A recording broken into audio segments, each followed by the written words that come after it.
What's up, everybody? Derek Anderson, the DA. All right, everybody, let's talk about it. All right, Lightyear back in the news. All right, this giant box office bomb, all right, from 3 years ago is still being talked about today. All right, and it's the same controversies that it was then, same controversies now. It's all about this same-sex couple. All right, the same-sex kiss that happened in the movie. I think this little kid's haircut, all right, this nappy-headed kid, this should also be controversial. Why did y'all have to make his hair like this? All right, this is absolutely atrocious. But nevertheless, it's out in the news right now. It's being discussed. It's controversial once again because Snoop Dogg, he has some comments to make about it. Shout out to Marvin Montanaro on That Park Place.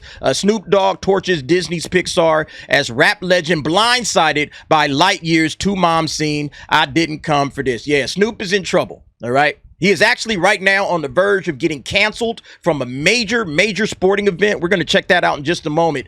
But yeah, this is once again controversial. And it's the same stuff that we was talking about back then. You know, they got this two moms lesbian couple. And now they're putting this stuff in a kid's movie, you know, and let's listen to Snoop Dogg talk about it. Breaking, this is Dom Luker says, breaking, the LGBTQ community is furious with legendary rapper Snoop Dogg after he said he's scared to go to the movies after watching Disney's Lightyear film with his grandson and seeing an LGBTQ plus couple. Snoop said, I didn't come for this shit. I just came to watch the goddamn movie. All right, so let's go ahead. Let's listen to what Snoop Dogg actually said. I took my grandson to see, what was the movie with Buzz Lightyear?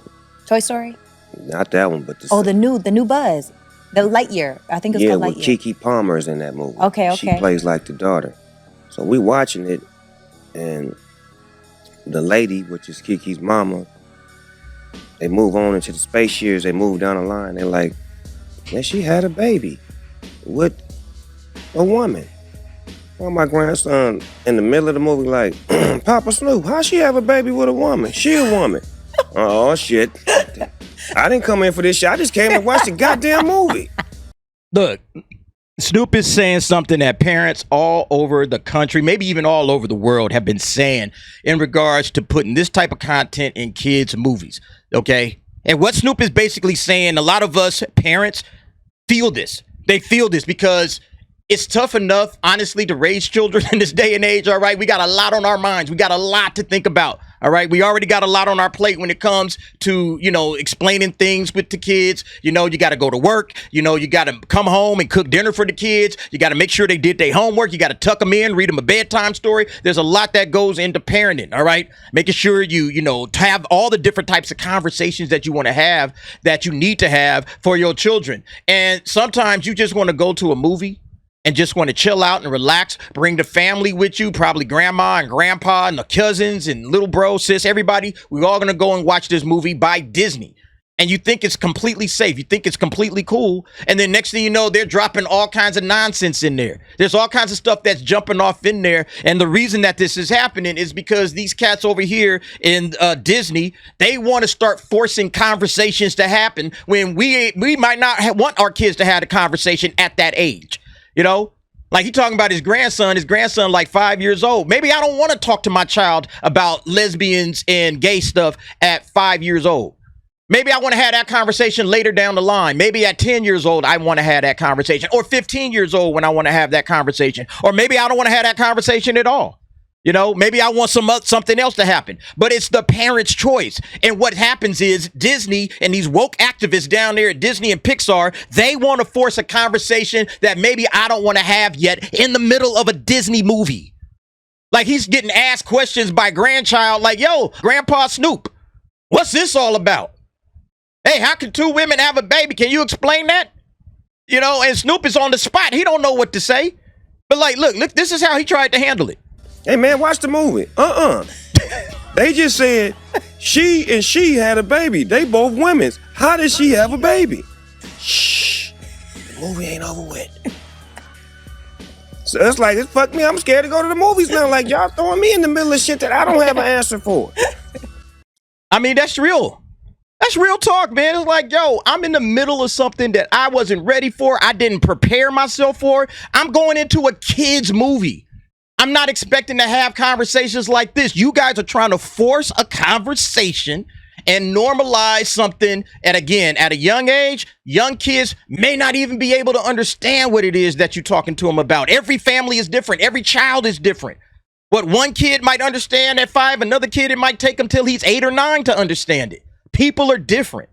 But what they're trying to do, like I said, is they're trying to put this stuff into kids' content in order to force the conversation. We already saw that with the Reimagine Tomorrow lady. Y'all remember her? On my little pocket of, like, Proud Family, Disney TVA, the showrunners were super welcoming. Meredith Roberts and like our leadership over there has been so welcoming to like my like not at all secret gay agenda. And so like I feel like I felt like it was, I mean, like maybe it was that way in the past, but I guess like something must have happened in the last, like they're turning it around, they're going hard. And then all that like momentum that I felt, like that sense of, I don't have to be afraid to like, let's have these two characters kiss. Let's in the background, like I was just wherever I could, just basically adding queerness to like if you see anything queer in the show, I'm Proud Family. But like I just was like, no one would stop me and no one was trying to stop me. See, a lot of these activists that are in Disney and in Hollywood, they don't have kids.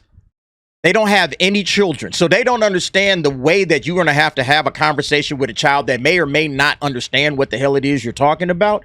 It may not be the right time for them. It might be something that I just don't want to discuss with them. It might be something that we need to wait around for. Or I want the conversation to come in a different context. I don't want a Disney movie kicking that conversation off. But see, a lot of these activists, they don't understand it, man. They're just here for the agenda. You heard her. My not at all secret gay agenda. I am here about my agenda. I could care less about what your kids feel, what's going to happen on the other side of it. This confuses children. There's a lot of problems with this. A lot of folks don't have any problems at all with the LGBT community or anything of that sort. But they don't want to have these conversations with their children, or they don't want it coming because of a Disney movie or a Disney TV show. So yeah, Snoop Dogg, 100%, man. 100%. I understand them. Let's go ahead and read. When one of the biggest names in entertainment takes an aim at Disney, people notice. That's exactly what happened this week when Snoop Dogg, the rap legend and cultural icon, openly criticized the Disney Pixar film Lightyear for inserting a same-sex parent subplot into what was marketed as a children's adventure. His comments quickly went viral, igniting a cultural firestorm and raising fresh questions about Disney's insistence on injecting divisive political messaging into family films. Snoop Dogg, I didn't come for this shit. Appearing on the It's Giving podcast, Snoop explained how the infamous scene created an awkward moment for him while watching the film with his grandson. When the boy innocently asked, "Papa Snoop, how'd she have a baby with a woman?" the rapper admitted he was blindsided. His blunt response pulled no punches. "I didn't come in for this shit," Snoop said. "I just came to watch the goddamn movie," bro. That is so real. Man, imagine, man, you out there with your child or your grandchild, and it's like, hey, man, it's time for an enjoyable day out at the movies. Let's get our popcorn and our drinks and our candy. All right, let's settle in. Let's watch something. And if you watch later on, Snoop's like, yeah, I was falling asleep. I was kind of dozing off because it's a kid's movie. He probably had other kids there with him, younger, cousins and nieces and all kind of stuff. It's probably a whole family affair. That's how it get down. It wasn't just Snoop and the kid. It was a lot of kids. But he probably had his little grandson sitting right there next to him. And then all of a sudden, he's woken up and he's being asked questions about lesbians. Like, Grandpa, what's going on here? And Snoop is like, what? Can you imagine being woken up out of a cold sleep to answer a question like this? All because some woke activist wants to force you to have a conversation. It's like, man, you messing up my sleep. Snoop continued by saying the scene threw him for a loop and left him scared to go to the movies now because children naturally have questions parents and grandparents may not be ready or willing to answer in a theater setting. Facts. People do not want to have these conversations in a movie theater. Okay? Like, why are you making me deal with this in a movie theater with a Disney movie when I just came for family fun? I didn't come up here to have this conversation. So yeah, he's like, I'm scared to go to the movies now. What are they going to put in this thing next? What else do they going to, what other ideas do these activists over there at Pixar, what else do they want to shove into a movie? Yeah, Snoop is rightfully fearful of that. Because I would be, that's why, again, man, I'm glad I raised my kids when I raised them.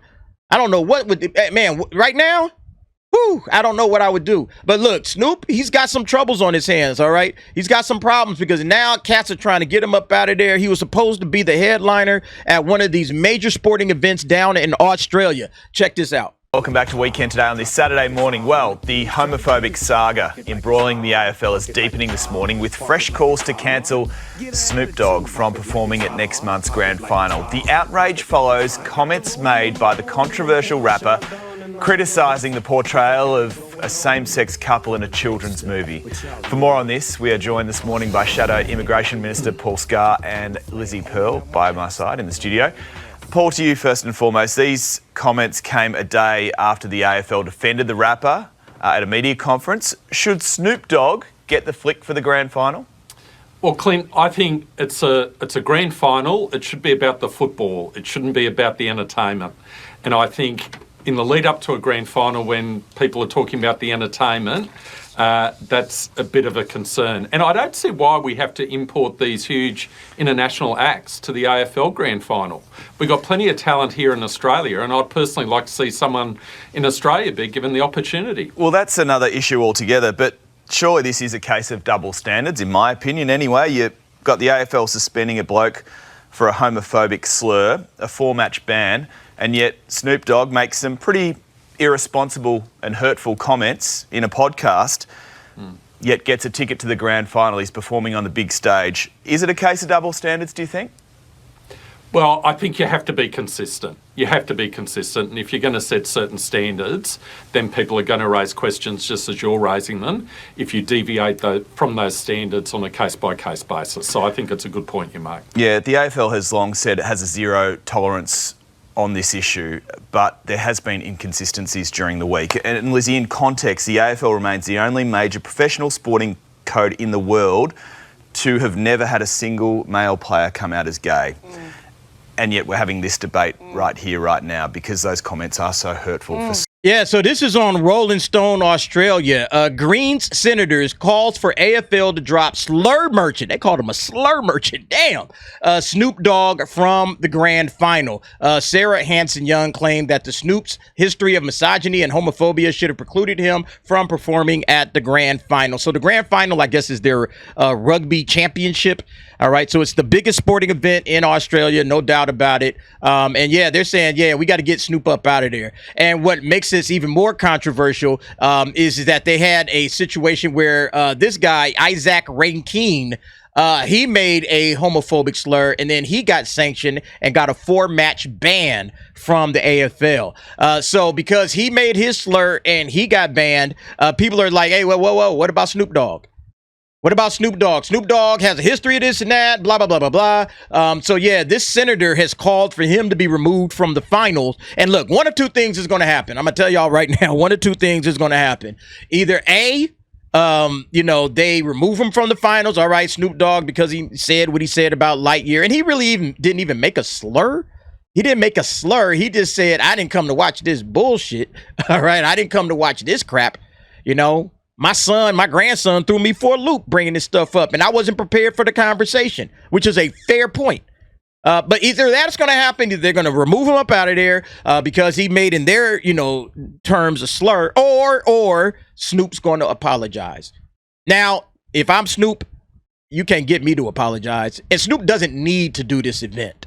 So hopefully he just stands 10 toes down with what he said because he was right to say what he said. I don't have a problem with him saying that as a parent, as a grandparent. Now I'm a grandparent. Remember that. As a grandparent myself, man, if I had to take my granddaughter to see something, man, I'm not trying to have this conversation in the theaters, But yeah, let's see what this lady had to say. Yeah, so look, they're talking about the Toyota AFL Grand Final is the biggest event on the Australian sporting calendar, and this year just got a whole lot bigger. Now, this is what they were saying when they were announcing. Snoop Dogg is a pioneer, a performer, and a true entertainer, and he's played to packed stadiums around the world, but we think 100,000 fans at the MCG might just be his most iconic crowd yet, and of course, they wanted to celebrate that big time, and he says Snoop fits that better than anyone, all right? But then, yeah, here's the lady, Sarah Hanson-Young, claimed that Snoop's history of misogyny and homophobia should have precluded him from performing at the grand final, arguing that the AFL should have instead looked towards homegrown talent for the headline slot. Why is it that the AFL is bringing an international artist, a slur merchant, paying them $2 million rather than backing Aussie talent, she asked. The AFL has decided for the grand final, rather than putting on an Australian artist, they're going to pay Snoop Dogg $2 million to play at the grand final. The AFL is a cultural institution, and cultural institutions like this should be backing the rest of our cultural institutions, our artists, our musicians, our music industry right here at home. She further pointed out that the hypocrisy at the heart of Snoop's booking. The irony is not lost on many of us that while Isaac Rankine gets dumped, Snoop Dogg gets $2 million to play his misogynistic, homophobic music on our turf, she noted. And then, you know, she brings up that, yeah, he's still, I guess it's a 5-game suspension. Oh, and it was later downgraded to 4. You know, so yeah, and I agree with the whole thing. Yeah, you know, bring some Aussie talent up there on the screen and do all of that. But I guess the question is what do they do now? You know, do they bring Snoop out? All right. Do they allow him to stay? Because he is a big headliner and he's probably going to bring a lot of eyeballs.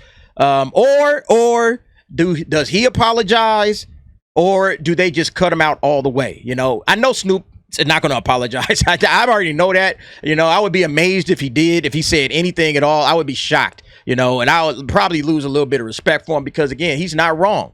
He's not wrong at all. So we'll see what happens. But y'all let me know what y'all think, man. Is Snoop going to bend the knee? All right, we see it all the time in this situation. They bend the knee to the woke crowd, to the woke mob, to an entire country. You know, again, Snoop don't need the $2 million. Well, let me not say that. I don't know what Snoop pockets look like. I don't think he needs $2 million, but maybe he does, you know. But nevertheless, you guys let me know what y'all think about it. Go ahead, jump down in the comments. Give me your thoughts and opinions on that. Thanks for watching. See you next time.